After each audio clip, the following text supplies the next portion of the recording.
Hey everyone, welcome back to Senegalese Twisted. Today I'm back again with another review for Maîtresse d'un homme marié, and today I'm going to talk about episode 29. In the first scene of episode 29, you see that Mbène and Yolande are talking about this boy, but this boy is older, and I think he is Yolande's boyfriend, or maybe like a flo or an ex. And they're just talking, and Mbène is actually warning her sister about how their mother warned them, and how if their dad would ever find out, he would actually kill them or her. At that moment, their dad comes in, and of course Yolande is the first one to hug him, and he wants to know whether Mbène is also going to hug him. Then we move to Lala and Philly, and Lala is actually deep in thought, and Philly asks her if she's thinking about Cher, but she is not, but she's more thinking about the next steps and what to do in order to make sure that she can take care of her kids. And she also admits to Philly that she doesn't think that she can cut herself off from Cher again. At that moment, she gets a call from Maktar, and she lets it ring. Philly tells her that, you know, she's her best friend, and that she also wants for her to have, you know, a peaceful life and live a life without worries, and that she can help her get there. But then when it comes to Maktar, she does think that Lala should give him a chance, and that she should not write it off without giving him a chance. And Lala tells her that, you know, I do understand what you're saying, however, I feel like I rather want to be alone than deal with anyone's mess, because she doesn't think at this moment that Maktar can actually give her the peace that she needs. However, she does pick up his call. Then we see something that we have never seen before, which is a scene in which Mbène is talking to Djalika, and she's actually thanking Djalika for being there to support her brother. Of course, Djalika is like, well, it's nothing, I'm just helping. But to Mbène, it means so much more, because Mbène is explaining that, you know, you helped him without actually being already the mother of his children, or having a long history with him. Like, you came there to support him because that is what he needed. And I think that she's also trying to jam Dalanda, because she does have kids with him and she does have a history with him. However, she did not come to support. And this is where Djalika tells Mbène that if she was in Dalanda's shoes, she would not have helped him either. So she does understand Dalanda. However, of course, Mbène does not want to talk about Dalanda and continues to talk about Djalika and Tahirou and about love. But Djalika is like, you know what? I was already on my way somewhere, so I really need to go now. Next, we see that Mbène is actually finally talking to 2.0, and she's actually telling 2.0, ranting about how he does not deserve Djalika, that he has shamed her, he had the nerve to do takasuf instead of, you know, acknowledging her for the world. However, she did come and support him, and she's even telling him that he needs to do everything to make sure he doesn't lose Djalika.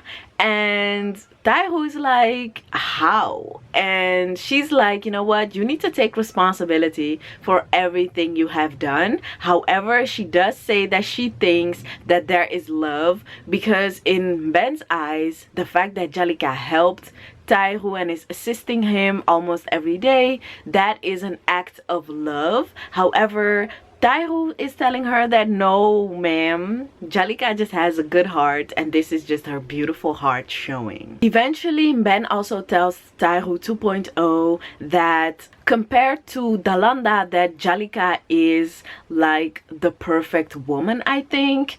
And this is what is actually problematic because Mbène doesn't know what she wants. Like, does she want her brother to be with Dalanda or does she want her brother to be with Djalika? She needs to pick one. Then we see how Biram is actually looking for his mom, but he finds Amsa instead. He tells her, okay, I'm going to the office, but of course his button is not right, so Amsa is going to redo his button. And Biram makes a joke and it's like, Amsa, if you keep doing this, I'm going to kiss you.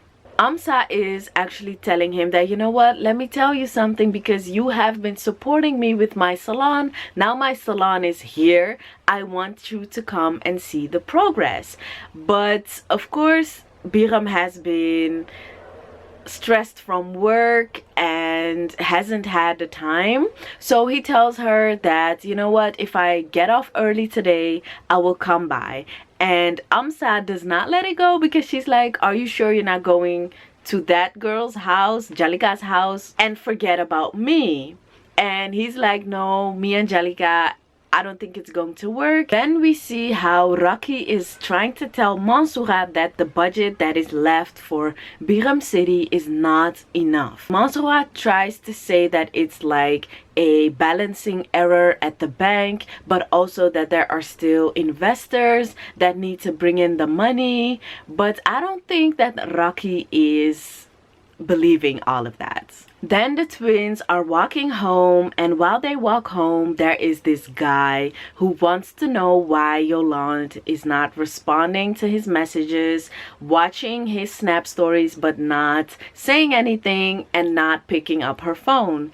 And she's like, no, we had some trouble at home, but you know, I'll connect with you. Then we see a conversation between Maktar and Lala, and he's asking Lala about the kids, how they're doing, and Lala is just explaining that, you know, Noura, she's understanding things, and the last fight I had with her father, she was actually there. And then Lala wants to know how he is doing and his kids, because she never heard him talk about kids, but he tells her that he doesn't have kids and he frankly does not want to have kids with Layla. And he starts to talk about how in relationships, no matter whether things are positive or negative, he does believe that both people in the relationship are responsible. They both play a part, and he believes that if Layla tells him that she was bored or that she didn't love him anymore, that he should have let her go sooner.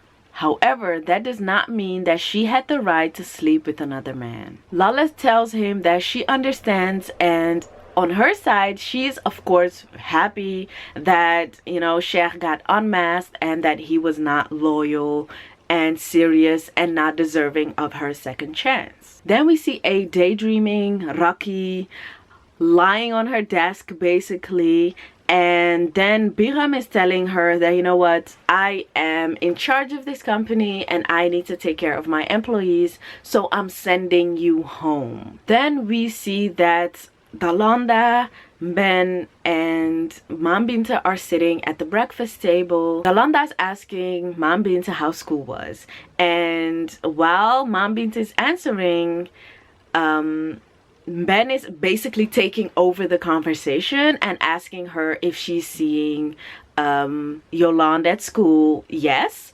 How is your dad? Yolande is updating me every day about dad and he's fine. Mbène also asks Mam Binta, like, why don't you go see your dad? I'm sure that if he sees you, he will be even better. She adds that thankfully Djalika is there to take care of him. And then Dalanda actually ups and leaves. Mbène tells Mam Binta that, you know what, your dad is your dad and you should visit him. And we see how Mansoura is actually ranting to Salif because she feels like Raki is being a threat. Salif is only laughing, but she is serious, and he is telling her that, you know what, don't worry about it because I have a lot of documents, and all these documents are signed by Biram, but they are incriminating him. And then Mansoura is in shock because she's like, you are going to incriminate Biram? But Salif does not want to hear it because he's like, don't tell me you have feelings for this man, and actually I don't care. I have done so much work. We're this close. Don't ruin this for me. Then we are back with Mbène and Dalanda, and Dalanda is telling Mbène that the baby is finally asleep. Her name is Kine, and that now she has time for herself. I think that this is rubbing Mbène the wrong way because she's like, are you fooling yourself? You have time for yourself. Your whole family is falling apart and you are thinking of time for yourself. And as an example, she gives that the twins who have always been together everywhere, they are now separated, and she even calls it that one is living in the north and the other one is living in the south. And I think that for Mbène, she just does not understand how Dalanda can keep appearances knowing what is happening like really inside. That was it for episode 29 of the 3rd season of Maîtresse d'un homme marié.